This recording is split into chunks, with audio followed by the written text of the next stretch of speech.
Welcome, Doug. Thanks for having me. Yeah, we've been excited about this ever since we read about you. Oh yeah, I hope it was Yeah. all terrible things that you read.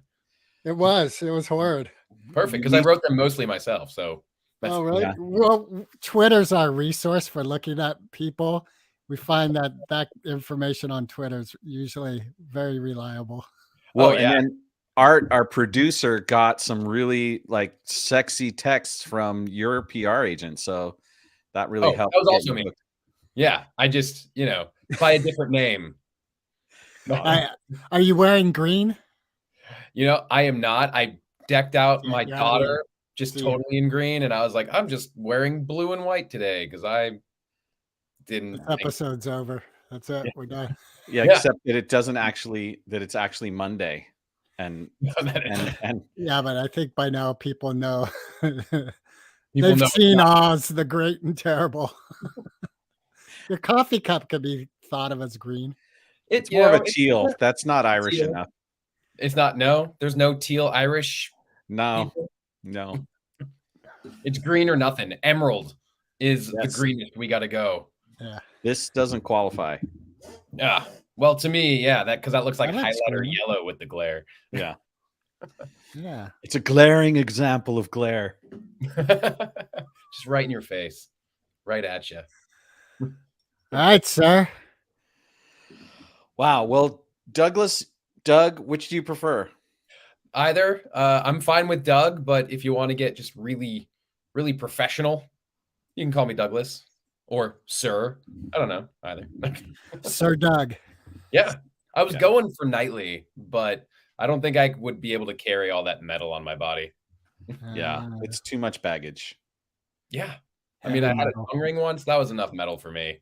It's about the Wait, most. what'd you just say was enough metal? A tongue ring. Okay. Yeah. How'd your I've wife had a feel few about piercings. that? Well, it was before we were together, but now she sees pictures of it and she goes, "Ew." So I think I know how she feels. You really had one. Yeah, I had a tongue ring. I also had the piercing kind of in the back of my ear that came through here. Oh, wow. Did you put Yeah. sticks through it? Not sticks, but I did have a sewing needle through it for a couple of days. Nice. Nice. Yeah. So was that a self-piercing? I was actually in India, and I don't know why I became obsessed with this idea of piercing right here. And there was a jeweler who was like, I'll do it, and I'll do it as part of you buying the earring. It's like, sure. But then he just left the needle in and he was like, don't move it for like 3 days, otherwise it's gonna close up. I was like, okay, this seems sanitary. So I didn't move it. Wow. All right. Yeah. India. That's crazy. So you So weren't a punk They're rocker. getting pierced there. Where'd you get your tongue pierced? Just a random tattoo parlor in Los Angeles. Were you drunk? Yes, I was, and it was also St. Patrick's Day. This was like a decade and a half ago now, I think. Maybe a little longer. Wow. 15 years ago. Yeah. You're rolling around in the gutter amongst the mud and the blood and the beer, and you thought, you know what I need to do? Yeah. I need to put something through my tongue. Yeah, well, it wasn't the original idea. What was the original idea? Far worse. Oh, no. Yeah. We'll Yeah. leave that one alone. Yeah, Prince A. That's exactly it. Luckily, the guy who specialized in that wasn't there that night. So me and the one other guy who thought it was a good idea lucked out. Yeah, but now your wife would have been much happier. Maybe. Who knows? Yeah. Who knows? Because if she saw a picture of that one, she might still say, ew. Yeah. Well, yeah, we'll just leave that alone. There's way too much going on. We're off to an awesome start. Oh, I like to go. We've covered a lot of ground in the first 4 minutes. Right? This is a particularly good opening salvo in our story of Douglas Weissman today. Yeah. I mean, I could add to that with the only other time I've been on Twitter, my handle was E=MC Hammer. All right. Yeah. Well, that brings up a good question, which we often ask, but we don't ask everyone. Yeah. Okay, you ready? Time. Yeah. I mean, I'm ready to put on some hammer pants. Eminem or Foo Fighters? I got to go with Foo Fighters. Okay. Thank you. I got to go with Foo Fighters. And that's no That's no disrespect to Eminem. I mean, I No. gotta say, I was like when Eminem first came out, I think I was in like 6th or 7th grade. So really dating myself on that one. And it was like, oh, the obsession. And then it became it's everywhere all the time. My head's going to explode. And then there was like a good 5 years where I just didn't like anything he came out with. And then it rounded back out to, wow, he's really matured in his music and I'm in love with all of this. Where Foo Fighters has just been like a hardcore love affair since I was, I don't know, 9. Yeah. So, and David Guetta cloned Eminem recently and has been using his AI voice in performance. Did you hear about this? The DJ from Not.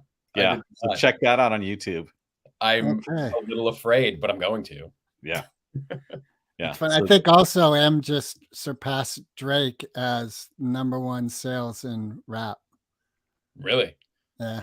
That's huge. I mean, because Drake was just like, I mean, blew up and stayed on top for so long. Right. Yeah. That's a big deal. Yeah, I heard people talking about it yesterday. It was a kind of a big deal. I think it was a big deal because like M sort of had everything else in regards to rap, and now he's got that too. Oh yeah. The thing they haven't done yet is team up with Dave Grohl. Like I think the next thing is Eminem and the Foo Fighters do a thing. Like Yeah. that's my secret hope right now in this moment. I'm trying to it's not a secret fathom. anymore. It's not a secret anymore. And I'm trying to fathom what that would sound like. But the beauty of it is I don't know. And that's why it would be so amazing. Yeah, I think so too. It would also show depth and breadth to Eminem's capacity because we know that the Foo Fighters are not going to turn out to be hip hop on any level. When Yeah, but he played with Elton John. Right. There's certainly this whole hybrid thing could happen that would be just wicked good. Oh yeah. It would. I'm just, again, I feel like I'm about to go cross-eyed, just trying to imagine what it would be like, but I can't. And it's just imploding in different parts of my brain. Yeah. Welcome to the Moped Tour. Yeah, Yeah. the closest I can comprehend it is Linkin Park. Something along that line. I Just feel some like something along, hardcore. yeah. I hope it gets a lot better than that. What? That's it, Mark. You're off the podcast. Well, I gotta agree with Mark, but I at least see like the baseline of just where that could go. There was this one band I used to love, and I say that with hesitation because I can't remember their name. Because I was like 16, and they were not even a headliner. They were like an opening band, one of the punk bands that I loved. They were from, I think, Detroit, but they would mix like, you know, the lead singer had this kind of hardcore rap, but the rest of the band was just this like punk synth background. And it was just such an interesting relationship that I was always here for it. And their biggest song at the time was nope, don't even remember it. I have some old girlfriends like that I used to love that I don't remember their names. Yeah, that's pretty much what it feels like. It's like I loved you, and this was my favorite song, but Wait a minute. No, don't even remember your voice anymore. But I saw you in bed with my best friend, and now your music sucks. Yeah, except you probably remember their name, unfortunately. It's a good point. Yeah, Awesome. sad truth of heartbreak. Where'd you get into punk? Like, did you grow up loving punk? I grew up loving punk. And I think it was just, I had all this energy when I was a kid, and it was just this fast-paced, fun music that I could dance to, and then mix that in with finally going to a show and getting thrown in the mosh pit and having some place to release that angsty teenage energy that you don't know where it comes from or why it exists, but it's there. And it just became this fun environment. But it was also because my brother was like really big into Beastie Boys. And of course I liked the Beastie Boys, but he would tell me about those mosh pits. And I was like, that sounds awful. Like, I don't want to get punched in the face at a concert. But then I go to these punk shows, and they were more pop punk. So it wasn't bubblegum, but it was just more kind of that everybody's in the pit for a good time. You get pushed over, everybody helps you up. Like, I was in these massive pits where people would fall over, and you just see a line of people like holding back this giant wave behind them just so people could get back up. And I was like, this is the type of environment I want to be in. It's harmful yet helpful. Yeah. Yeah. Like, harm Nothing is so yourself, brutal. don't harm others. Yeah. Yeah, That's I like exactly that. it. So you were at SF State, right? I went to USF, University of San Oh, Francisco, okay. for my grad degree, but I went to Cal State Northridge in Los Angeles for my undergrad. I grew up, born and raised in the San Fernando Valley. So, So you're a yeah, Valley boy. Valley boy. If you hear me talking for long enough, I'll sound like Nick Cage in Valley Girl. My favorite line from Valley Girl is when they're going to the theater. They go something like, "Is this in 3D?" He's like, "No, but your face is." He's got just iconic. I mean, he is He is iconic for all iconic, the yeah. reasons you want to be iconic. Yeah, you know what's I find interesting because he was in so many horrible B movies and just Yeah. low grade shit. And then I found out there was financial reasons he was making those choices, that he had Yep. some big things to pay off. But he really has come out of it kind of smelling clean, like now. Oh yeah. Well, oh man, the movie, what was it? The stagger, what was the oppressive weight of Oh, talent or something yes. like Yeah. and that movie was just flawless in my opinion. Like it is everything you want Nick Cage to be in 2.5 hours and more. And because again, growing up, it was like The Rock was a movie my friends and I would watch. We'd go over to somebody's house, we'd put it on in the background, we'd hang out, we'd quote every major moment, but it like solidified Nick Cage in our lives and our hearts, right? To the point that my best friend, who is classic in my life, known him since I was 3 months old, is a nurse at Vegas County General. So like crazy stories this guy tells me. Yeah. He comes into town and this is for the holiday season. He just brings a bunch of like Nick Cage stickers to my 3-year-old daughter and brings a bunch of Nick Cage notebooks that are just says stuff like "I love Nick Cage" or "Nick Cage is my favorite" on the cover. And my wife's like, "Oh, I need to write something down in a work meeting." I was like, "Well, all I got is this notebook that says like in glittery pink writing, Nick Cage is my favorite." And she's like, "I can't do that." I was like, "Well, this is all I got. So you got this or you got nothing." Dang, it sounds like you married someone to really balance out your punk nature. Yeah, pretty much. She grounds me. Yeah. Otherwise, I'd probably be living in a treehouse, which still sounds cool, but Yeah. for indoor plumbing. But you could be hungry and unhealthy. Yeah. So she's grounded and you're probably helping her fly a little bit outside the lines. Just a little, because I'll say treehouse, and then she'll be like, maybe we'll find one on Airbnb, as opposed to just a tree that I build a house in. How about there's a tree and a house next to it? You Yeah. could go climb the tree and dinner will be ready at 6. Yeah. I actually think a treehouse might make a great man cave. Right. As long as you can get that leather furniture support. Right. Right? Otherwise, It's essential.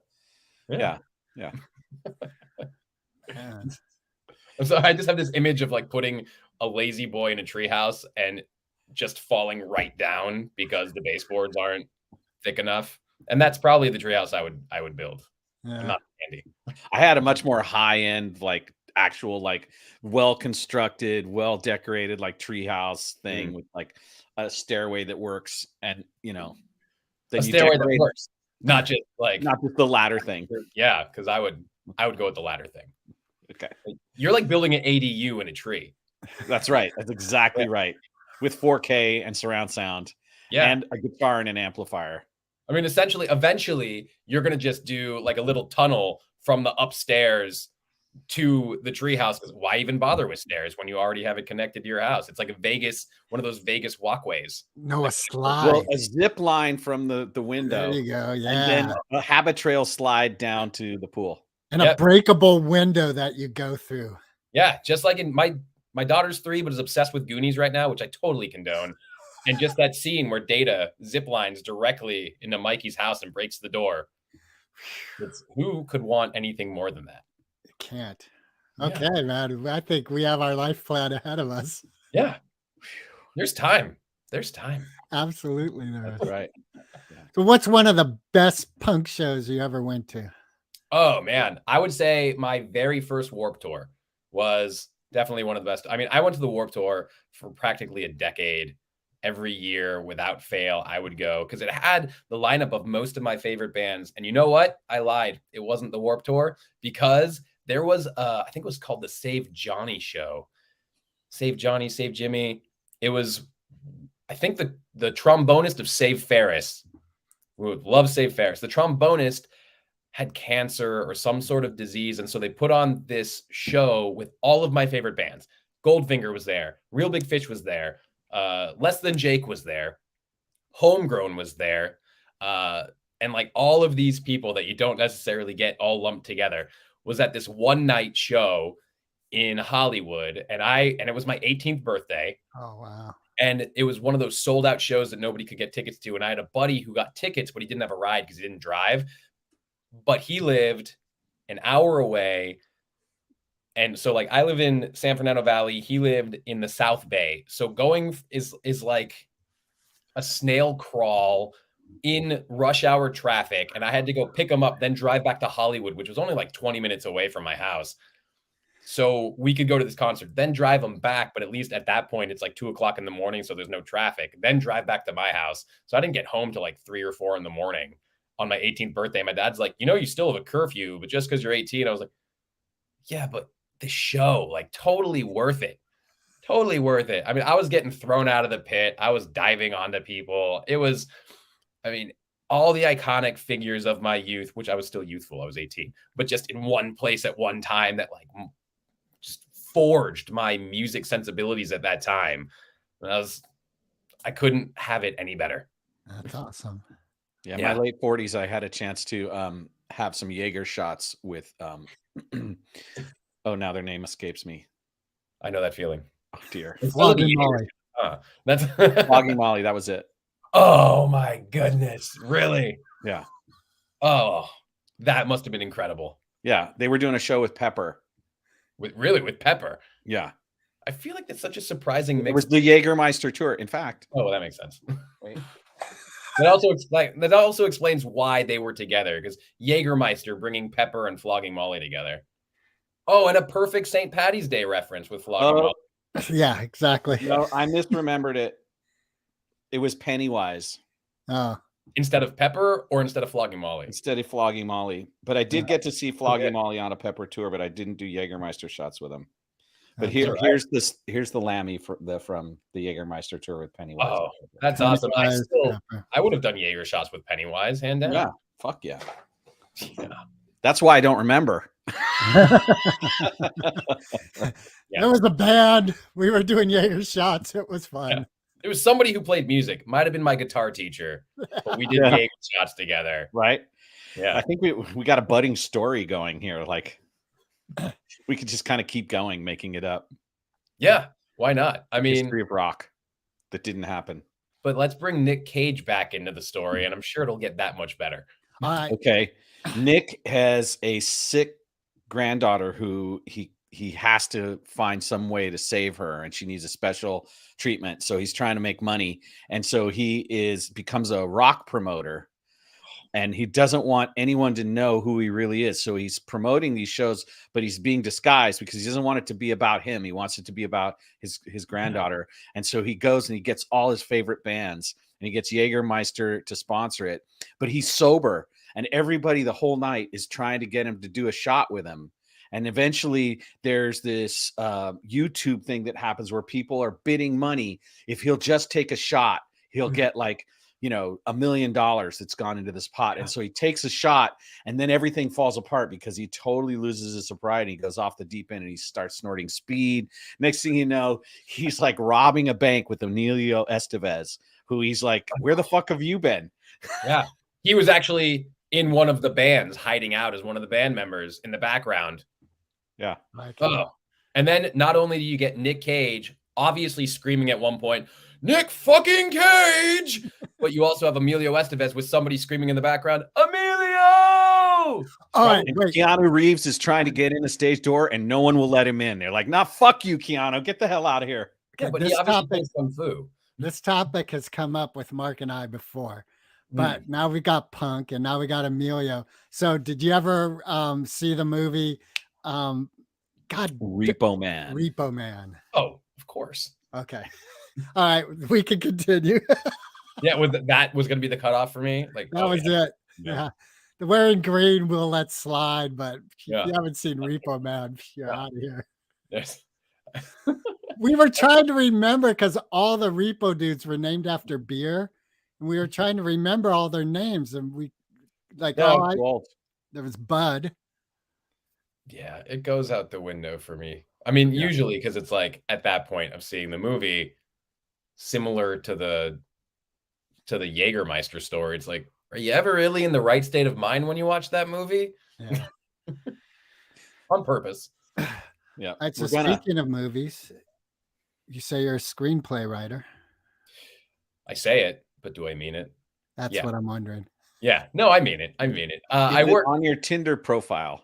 Yeah. Well, I put it on my your wife know you have a Tinder profile. This way, everybody knows whatever happens on Tinder, I'm putting in to a screenplay. Right? That's where I'm with everything. It's like that's the release form right there. If you swiped right, you've given permission. Yep. Everything that happens from now on might not be recorded in audio, but it's coming out here onto the screen somewhere. I like it. Yeah.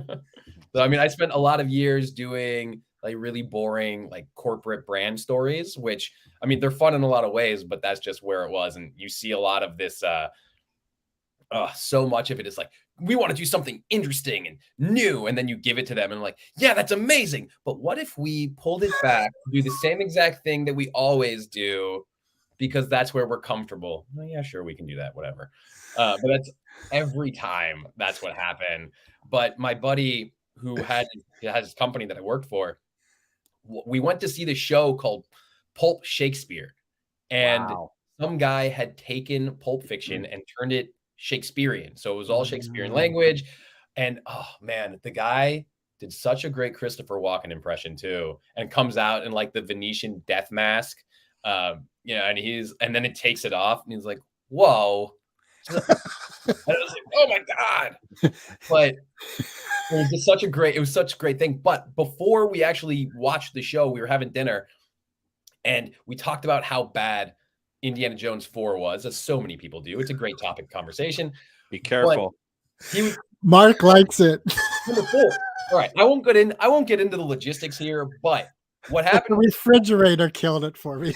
Well, yeah. I mean, it gave birth to nuking the fridge, which you gotta respect at least that. It was good enough to give that line to the world.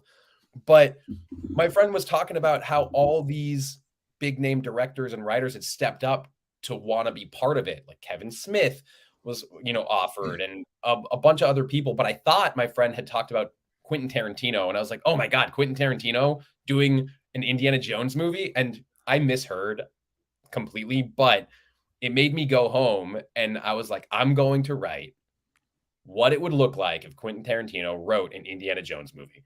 That's awesome. And we did it. And him and I, he loved it. I just did like the first 5 minutes, kind of in that way that Tarantino has these amazing cold openings, right? And it was modeled after, it was like Indiana Jones meets Inglourious Bastards, like that, just that part at the beginning.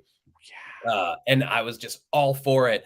And my friend loved it. So we're like, oh, what if we did a whole bunch of shorts that were just mashing up really random directors, like iconic directors and iconic movie types. So it was like Martin Scorsese doing Back to the Future. And so I wrote this short that was basically Biff's Casino, right? So it was like Casino, but with Biff. And we were thinking about something like Alfred Hitchcock doing like a kids movie, Alfred Hitchcock does Pinocchio or something like that. It was just all these we had a list of them, but it turned out we weren't allowed to do it because they were not considered parodies. So we would have got hit with copyright law because we were doing like homages instead of trying to make it humorous. Who told you that? A copyright lawyer. Yeah, he was full of shit. He just didn't want to litigate. I don't know. Yeah, those would have totally flied. If Star Wars, the porno of Star Wars, could make it through, then I don't know. Well, they might have paid for that. Like I knew a guy in Australia who would pay rights to Lucasfilms. He's a comedian, pay rights to Lucasfilm just because he did this sketch that was Christmas carols to Star Wars music. Oh, that's awesome. And so, I mean, it was a great bit and it was really funny, but just in case he wanted to use it in any of his routines, he had to pay royalties for like the entire. I guarantee you, Star Wars did not pay any royalties. Really? I don't know. The makeup looked really on point. I don't know. I'm just kidding. I'm just gonna say it right now. Douglas, the force is strong with you. Thank you. And by force, you mean penis. I don't know about that. I think Well, you might we're have talking missed about Star Wars. you It was missed a your Jedi training with your Prince Albert. You know, you missed that. that's a So good you point. had that chance. You could have gone to the dark side early.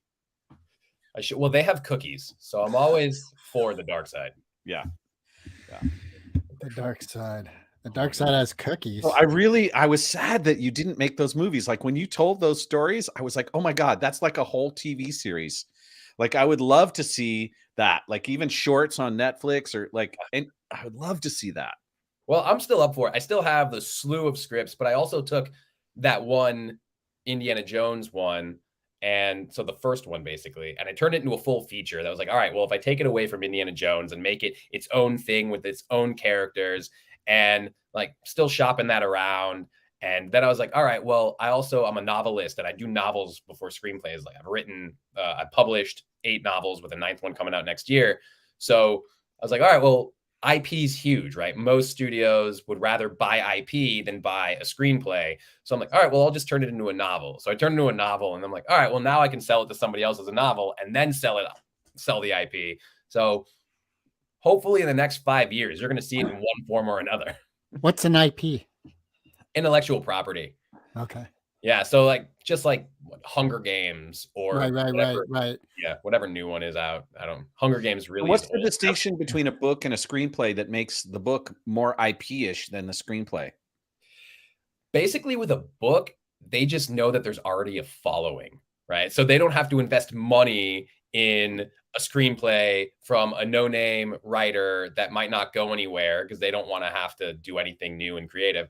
And But if then there's 50,000 or 150,000 books sold, then they think, well, there's at least somebody will see it. Exactly. At least 50,000 people will see this movie. Got it. Yeah, that's the idea. I don't know if it's true or not, but that's the thought process. Wow. Have you been able to create a career to support your family from your writing? Yes, but not in the way you might think. So it's not actually my creative writing. I'm writing while I'm selling crack on the corner. Yeah, exactly. I write really good ad copy for meth. But then you realize that you don't need ad copy for meth because people are going to buy the meth regardless. But no, I'm a travel writer during the day, and travel writing is where I make my bread and butter. Wow. And that's where I've been able to build my career, my stability, and health insurance, the fun stuff that we love to talk about daily. But it's always a surprise to me when like the thing that everybody kind of wants to do, travel writing, is the thing that I get to do daily, and all the other stuff is like, oh, you write novels and you write these things. That sounds fun. What about travel writing? Tell us more about that. So are you contracted by some sort of publication to do those, or are you freelance and you have to be picked up by whomever is interested in the particular location you're going to? I started out freelance. So I did freelance for 4 years, but mostly I was working with one company and the content that they wanted. So then I was like, all right, well, I've been doing this. You're my biggest client. I have most things with you. I know what you need. We work really well together. So then they brought me on board full time in 2017. And I've been able to, so I still do kind of the random freelance work, travel essays. And if I go someplace on assignment, it's really easy for me to then pitter out a bunch of different essays and query them to a lot of different publications.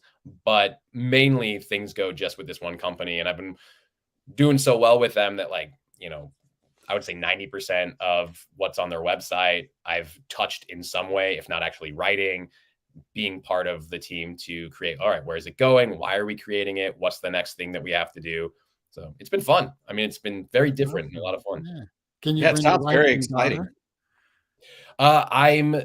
So my wife and I went on a trip to Egypt last September, and we're going with my daughter this September, October. We're going to do France and Portugal, and it's going to be our first big one with our daughter, who, she's going to be 4 at that point. Still, it's going to be new and exciting. We went to Hawaii with her, but that didn't count as this company only works internationally. So the Hawaii thing was just our first big family trip together, which was very exciting. She loved the airplane. My daughter, not my wife, My daughter loved the airplanes. We found this like hidden pool that was suggested to us where a bunch of sea turtles just were. My daughter's like sitting there playing in the sand in the shallow water, and something's moving maybe 2 feet next to her. And she's like, oh, wow, turtle. And then goes back where I'm like, it's a turtle. It's a fucking turtle. It's amazing. I'm like, 2-year-old, well, whatever. I have sand in my pants. This is great. It's awesome. Sand in my pants might be the next travel novel. I don't know what you both just said, but it sounded awesome. Oh my God, we're having too much fun. We can't contain it. I said "Sand in My Pants" might be the title for your next novel. I don't know what I said. That was going to be the title for my punk CD or album. The CDs don't exist anymore. Sand in my pants. I like it. Yeah. So we did exactly what you said everyone wants to do. We delved into your travel writing.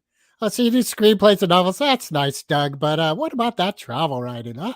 Yeah. Well, it's the same thing. I used to do restaurant reviews for a little bit, and it was like, but it was like half restaurant review, half hidden shopper, right? Like those things go together. And then when I tell people I was doing that, like, can I do that too? Like, I don't even have to leave my area. Now I just get to go to a bar and drink the drinks and get paid for it. It's like, well, yeah, I don't know if you can do it. Like, let's ask somebody else. Do you know how to write a sentence? Sure, I can write Facebook sentences and Twitter sentences. These are so different than writing like a alluring sentence, something that goes into print that actually gets people to either go or not go to a place. And turned out not everybody could write those sentences, but they could drink the drinks. Yeah. Maybe they that couldn't. Might have been why they can't write the sentences. Exactly. That's exactly why. It's like, try to write the sentences long after you drank the drinks, not right after you drank the drinks. This is fucking great. Yeah. Best fucking drink ever. Like, yeah, that goes on Yelp. That doesn't go in the publication that you need to, which is fine. Yelp's fine. Just not the thing that you need to do. So I want to ask you a question. I've been looking for a drink that has butterscotch schnapps besides just butterscotch schnapps. Like, what drink would you invent that has butterscotch schnapps as one of its ingredients? Okay. I would start with not doing that. Thank you. Okay. I'll go now. Here's the thing. I was a bartender for a little bit, but I wasn't a good bartender. So when it comes to drinking the drinks, I'm fine. When it comes to inventing the drinks, you do not want to ask me. Well, clearly no one's ever invented one, probably for a good reason. Probably for a good. I mean, you could probably get something that's going to be called like a butter cookie, and it's going to have butterscotch schnapps and maybe vodka, and exactly, and milk, and you're going to get milk and cookies in a drink. I was in Berlin with my best friend, the guy who works in Vegas. This was years ago. And we were in a tiny bar that was called, I don't know if it was called this, but we called it the Hasselhoff bar because there was a shrine to David Hasselhoff in the bar. And like, they knew it. It was kitschy. Like, that was the whole point. They got it. It was tongue in cheek, but still we asked them, we were like, all right, you have to have a drink that's dedicated to David Hasselhoff. They're like, oh no, we don't. It's like, what you have a shrine. There has to be a drink to David Hasselhoff. And so we made them invent one. We're like, okay, blue for Baywatch, black for Knight Rider, and then red for Dodgeball, because Dodgeball had come out recently, and we were like, best cameo ever. It has to be seen in this drink. So they made us a drink that, of course, looked nothing like blue, black, or red. It just came out brown color because all the stuff they were putting into it.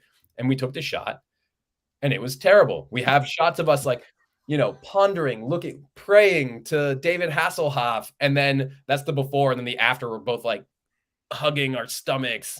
Yeah, basically heaving onto the floor. It's good times. Wow. I once took a hit off a joint through a jalapeno. How was your nose? It was awful. It was horrible. That sounds like you were really desperate. Right. No, I was just really stoned when I thought of it. I was like, let's hollow out a jalapeno and make a cigarette holder. I did that once. It was stupid. And then you also had the oil on your fingers and touched your eye while you're high. No, but the next doobie I rolled, I was like, why does this one hurt too? Like That would do it. that part I made up just because I knew it would make us laugh. That's good. But Don't we don't tell us that. We still have the Nick Cage story ringing in our ears from earlier. Yeah. Which We was want great. Oz. Yeah. The great Which, and by the terrible. way, just on the topic of Nick Cage, just for a second, my friend in Vegas, after the whole Nick Cage notebooks and things, there's a cop, because he works in county. So there's a cop who brought in a suspect, and somehow they got on the topic of Nick Cage. I think my friend was wearing a Nick Cage sticker just for fun. And the cop was like, oh, yeah, you want to hear a Nick Cage story? Always. Yeah. And when you hear a cop ask if you want to hear a Nick Cage story in Vegas, like, would you say no? No, No. that's a yes. You That's a have to hard say yes. You Yeah. have to say yes. Yeah. So apparently they were called into one of the fancier hotels. It was like Bellagio or Cosmo or something, Cosmopolitan. And they were like in a basement. He was drunk and causing a ruckus, but because he's a celebrity, they wanted to kind of get him off the floor.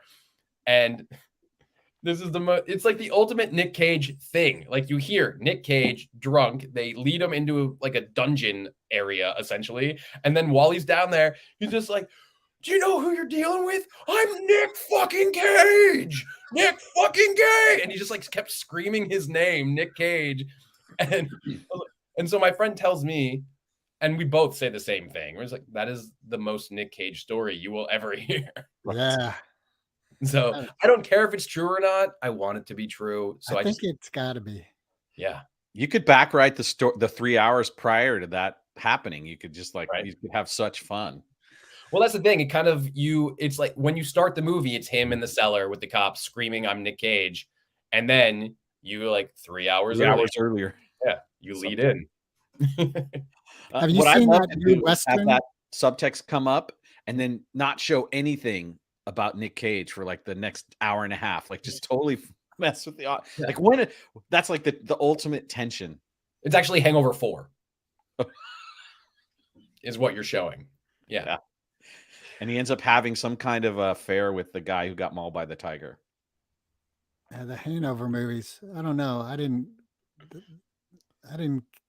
get that whole thing. Oh, would you get it if Nick Cage was in it? Probably not, because like Mike Tyson was in it, and I liked his part. I think like by the third one, the guy walking out with breasts, I was just like, because I didn't even really watch it. I don't know. I saw the ending or whatever part that's in. I was like, of course. Yeah, right. Somehow I knew at the beginning of the broadcast before we went on the air when I made that comment that some guy being with breasts would come up during the show. Well, there you go. It's all circular. It all comes around. Unfortunately, everybody hearing now didn't hear that one part before. Right. Then it'd be a good callback, but now they're just wondering like that. But that's cool because I like that there's a little air of mystery about Moped Outlaws. Like people don't always, there's stuff happening here all the time. You think this is fun. You should see us when we're not talking to a guest. Does it get that much more rowdy? Oh, yeah. We don't step on each other's lines so much. Well, that's going to happen. I do that whether I'm on a call or not. So, yeah. Are you able to share about your wife? Because I'm curious what her career is. She works at the Getty Villa in Malibu. So she is much, much smarter than me. And and I love it. Always teaching me something and huge into antiquity. And so she does public programs. So anytime you go to a museum and they have an activity for people that kind of brings people in, it educates them about something, but also you're able to, I don't know, draw a picture or make something with your hands. That's kind of what she does. She comes up with those things to both educate and entertain. That's going to keep you from, I don't know, touching an artifact, trying to steal something. Yeah. So she's more than a decent docent. Yeah. She is. No, I couldn't come up with a good alliteration for what she does, but I tried, but it kind of went, whoo. Yeah, no, decent docent was good. Unfortunately, she is far higher than that. I was going to say superior, but in case any docents are listening, I didn't want to upset anyone. Are docents ever listening? They seem like they're always talking. I mean, I guess it's part of their job to be talking. Yeah. But listening's important to understand the questions people are actually asking, as opposed to, that's a really good question, and let me tell you what I was going to say anyway, as opposed to, yeah, exactly. Which so many relationships fall into. Yeah. I mean, I'm pretty sure I do that with my daughter, but she calls me on it. She no reservation. She's 3, so she has no understanding of like, well, do I be polite and just ignore the fact that he didn't answer? She's like, excuse me, dickhead, you didn't answer my question. And yes, my daughter does call me. No, I'm kidding. My daughter does not call me that. I'd support her calling you dickhead. Actually, honestly, I would too, because I would laugh too hard. We are not shy about cussing in my house. So my daughter definitely, like, we're trying to just teach her, because we know we're not going to stop cursing. So we're just trying to teach her like the things you say inside the house versus outside the house. Yeah, that's my son, when he was very young, found the word fuck from a neighbor and he loved it. Or a neighbor. Well, wasn't me.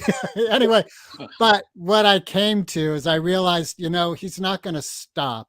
So what I need to do is just let him know that maybe if you use that word at a friend's house, you won't be invited over anymore because the parents won't like it. Your friend won't care, but the parents may. And yeah. That's exactly what we're trying to teach her. Because, I mean, like, we're stuck in traffic and the kid's in the back seat and, somebody cuts us off and we're just like, you fucking ass. And then she knows it's something fun to say. Yeah. And then yeah. And then there's the parents that hear it and they want to invite you over for a sleepover. The upside down pineapple parents. Don't you just love those upside down pineapple moments? They're just heartwarming. They're great really for marriage. It takes 5 years for a pineapple plant to actually produce fruit. So, you might be waiting a long time for an upside down pineapple. Is that what you're saying? Or are you saying you better make it count? I'm saying both. In fact, my ex-father-in-law, his favorite birthday cake was upside down pineapple cake or pineapple upside down cake. You can only have it once every 5 years. Yeah, that's leap year, exponential leap year birthday. Yeah. Right. Basically, yeah, the only ones who can enjoy it are people born on the leap year-ish. Yeah. Sorry, math isn't my thing, so I'll give you 5 years on a leap year. Sure, why not? Yeah. Maybe a lunar calendar. Every 5 years, you get a hall pass. Yeah, there you go. Upside down pineapple, then turn it into a cake. Then you read about on the internet what upside down pineapple cake really is. I'll be Googling it as soon as we're done. So what part of LA do you and your family live in? You don't have to give the street and home address. But because I was going to give my exact address and let everybody know that if you want your social security number. Yeah, if you want to start leaving dollar bills in my mailbox, that's totally fine. So I live in a suburb that's just north of the San Fernando Valley right now. And I'm like 10 minutes away from the house I grew up in. Wow. My wife's 10 minutes from the house that she grew up in. Her aunts and my parents live very close together. So is that how you guys met? We went to high school together. Oh, wow. Yeah. But we didn't date in high school and we were friendly. Like, we were acquaintances in high school. And then I was backpacking in sub-Saharan Africa, and she messaged me and she's like, oh, that looks amazing. I always wanted to go. Like, what do you recommend? And then we just kept kind of pen paling. And when I came back to LA, and she came back after living in Albuquerque for a few years, going to college and whatnot. So, and we just got together and kept getting together. Very cool. Yeah, that's awesome. It's a nice story. Yeah. Definitely strays away from the upside down pineapple and the Nick Cage parts of the conversation. Yeah, and punk rock and oh no, it was very punk rock. Okay, good. It was a punk rock love story. Is she into punk? Certain bands, not necessarily the same bands, but there's overlap there. Okay. Actually, when she was pregnant, she had a really hard pregnancy. Like, I mean, just the type of like throwing up every day, the type of being like uncomfortable, kind of hardly able to leave the bed. She wasn't bedridden, but it was just really difficult. And my friend, had just broken up with his girlfriend, and they had tickets to go to this concert in Huntington Beach. That was Blink 182 was headlining, and it was another one of those shows from kind of like this one recent show in Vegas was like Back to Youth or something with youth in the title, that had all those bands that were big in the early 2000s, late 90s and stuff. So it was similar to that. So it was like Blink 182 headlining, Real Big Fish was there, Save Ferris was there. It's like, I can't pass this up. But so I go, it's me, a couple friends. She's obviously not going to come.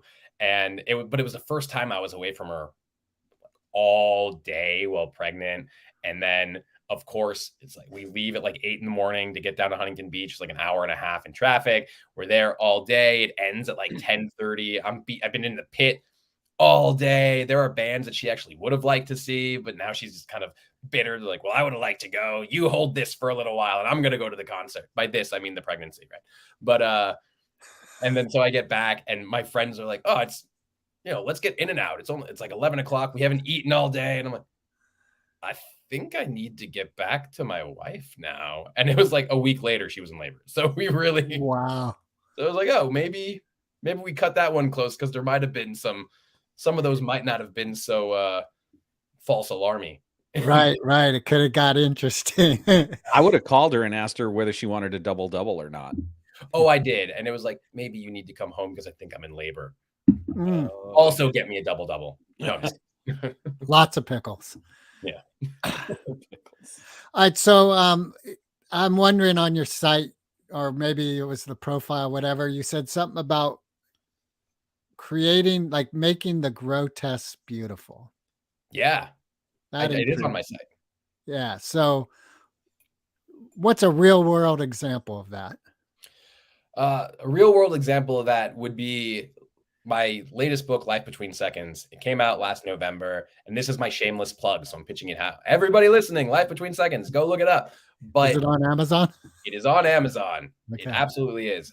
But the big thing about that is it's one of the main characters, her daughter. She's from Argentina. Her daughter's disappeared in the Dirty War, which is started in the 1970s. About 30,000 people estimated to have disappeared by the government, considered dissidents, considered rebels, whatever.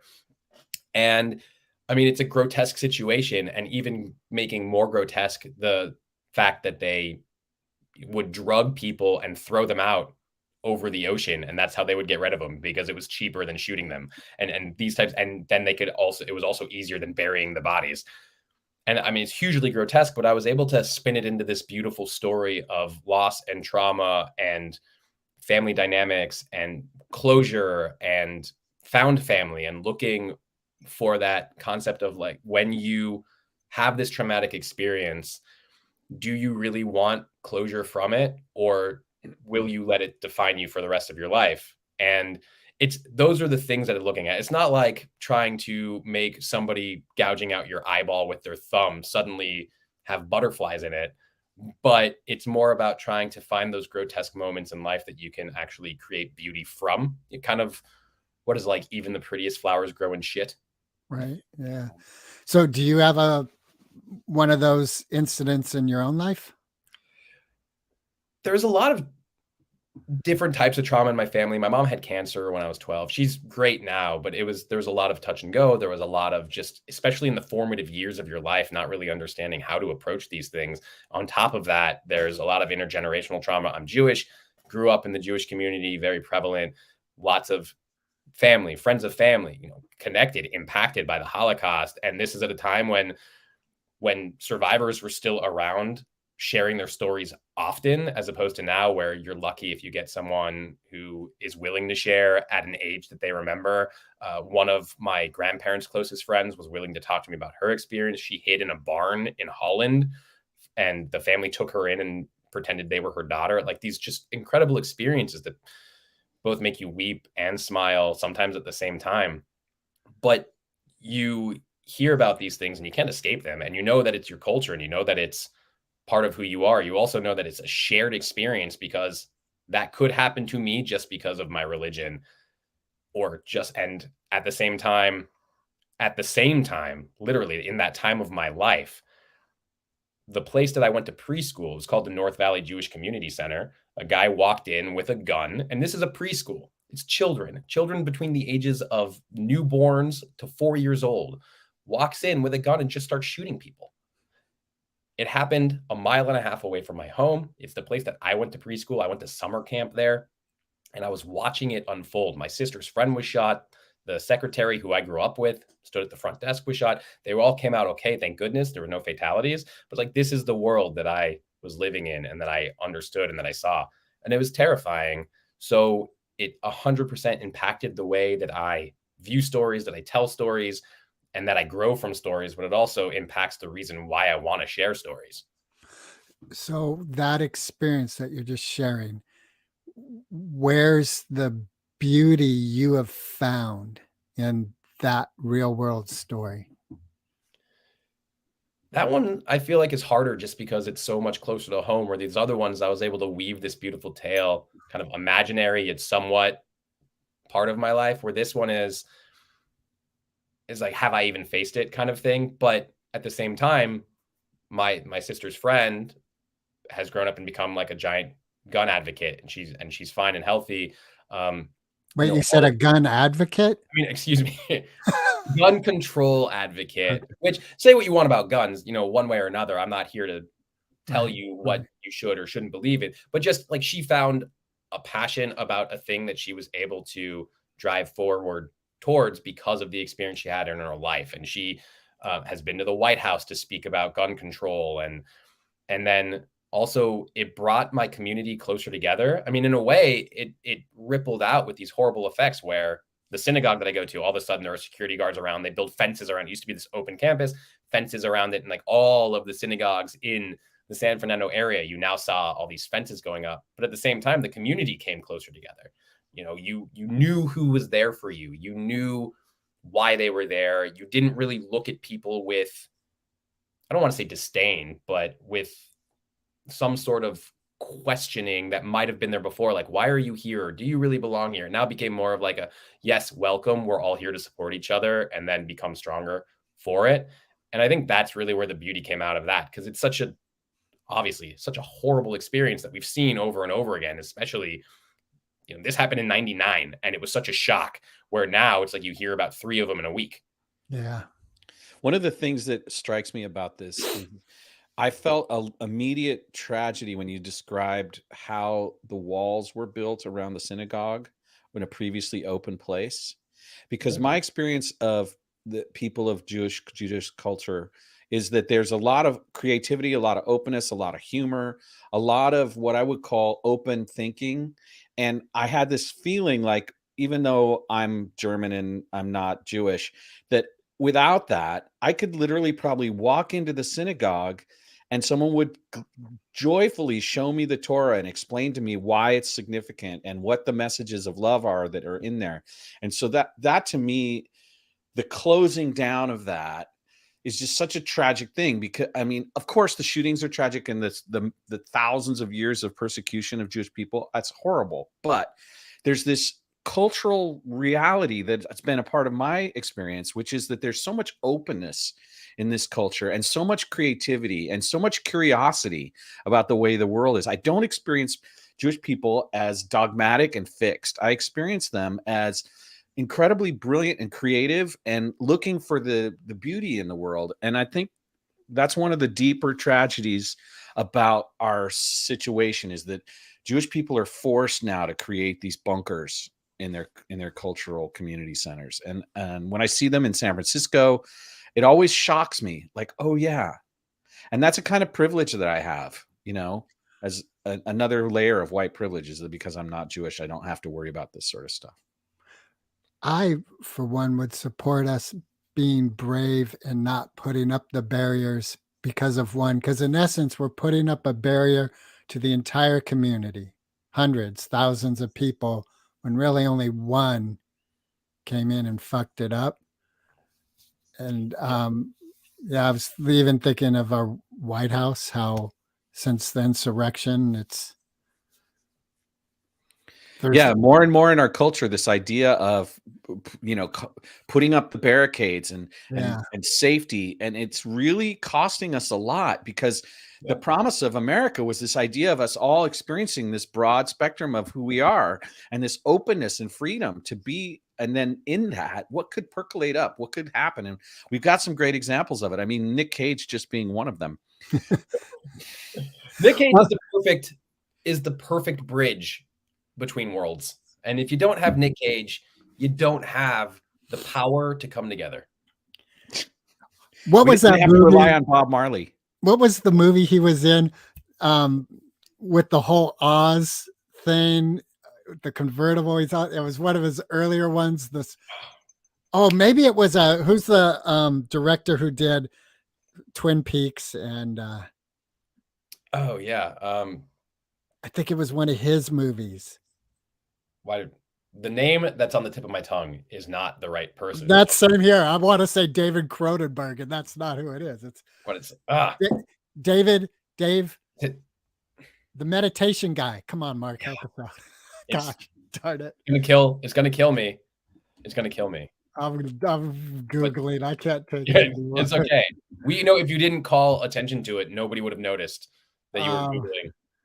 Oh, but we call each other out on it all the time on this show. It's part of the fun. Oh, is that part of the fun? It's like, you're Googling again. Shame. I'm just going to have to find out what. Well, while he's finding out, I'll just say that I'm super happy that none of the questions that I asked ChatGPT to generate for me today have been used.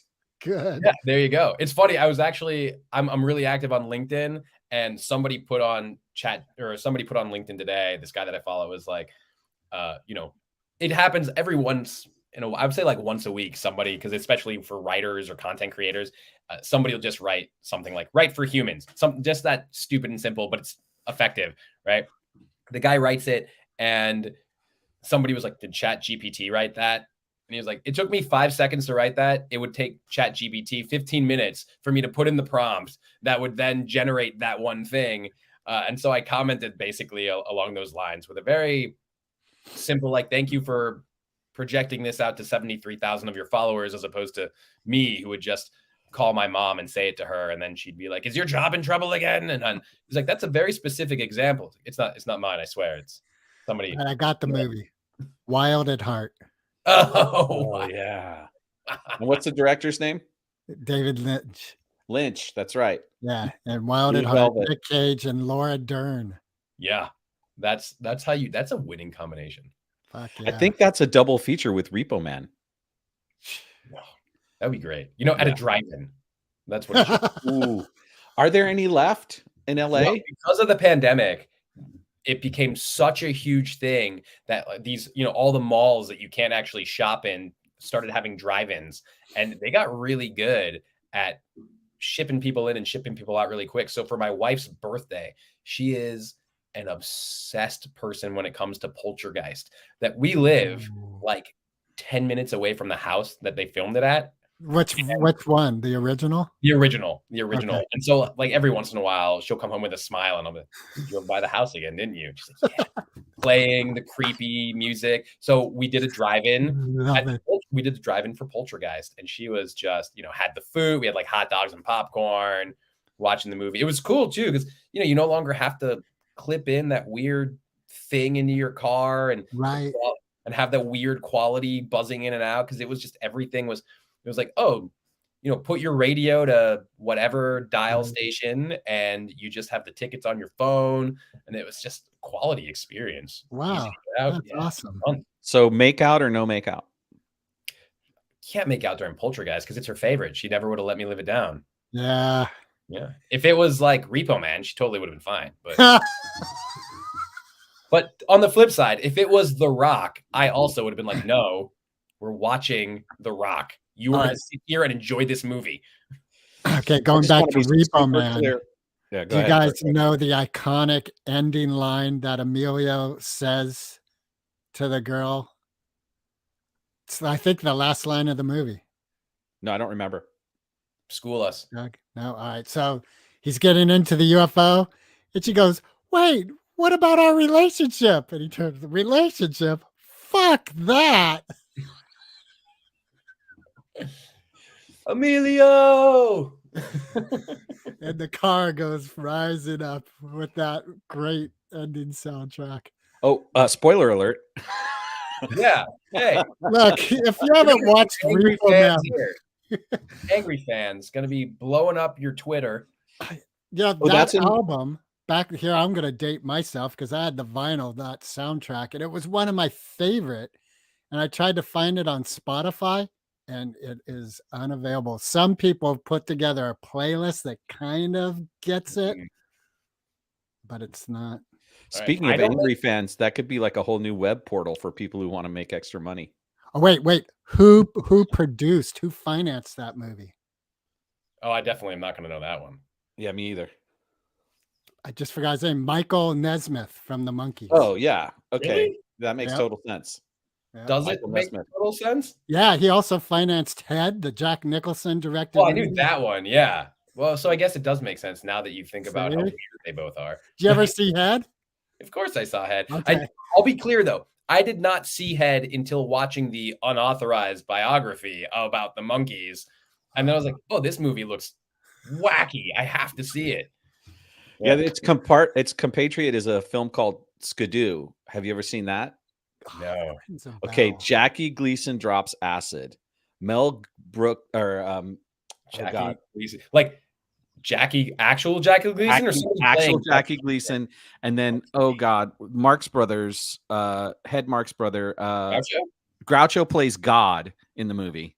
That I can get behind. Skidoo, you got to check it out. It's like one of those 70s films that was like the Magic Christian. It came out right in like 1970 or 1971, and it's just insane. It's like madcap comedy meets hippie infiltration of some of our sacrosanct heroes like Groucho Marx and Jackie Gleason. Yeah, my parents took me to see that high on weed when I was 12. Now, did they get you high on weed to see it, Yes. or did they just take you and you got high before seeing it? Which of course I don't recommend that because it leads to jalapeno abuse later. Yeah. Just stop jalapeno abuse. Hashtag stop jalapeno abuse. We're going to put that as part of the byline for the show today is stop jalapeno abuse. Jalapeno abuse. Just watch it trend across. Some people are going to just start hashtagging it. This is what I love when people just start like hijacking the hashtag, not knowing where or why, and they're just taking it. It's like, yeah, stop jalapeno abuse. Save the children. Well, is there anything we haven't covered that should be brought up? Nothing that matters. What have we covered? 1, jalapeno abuse. Nick Cage over and over again. Repo Man. Punk rock. Anti-Semitism. Anti-Semitism, right? Yeah. Like all together. I do believe that, like, for all three of us, our challenge is to take our personal tragedies and grotesque elements that we've experienced and find the beauty in them. Yeah. Yeah. It ain't easy, but it's, No. I think, necessary. Yeah. We have some great examples in the world who show us that it can be done. And you're thinking Nick Cage off the top of your head? Absolutely. Fuck yes. Mr. Cage, I salute you. Yeah.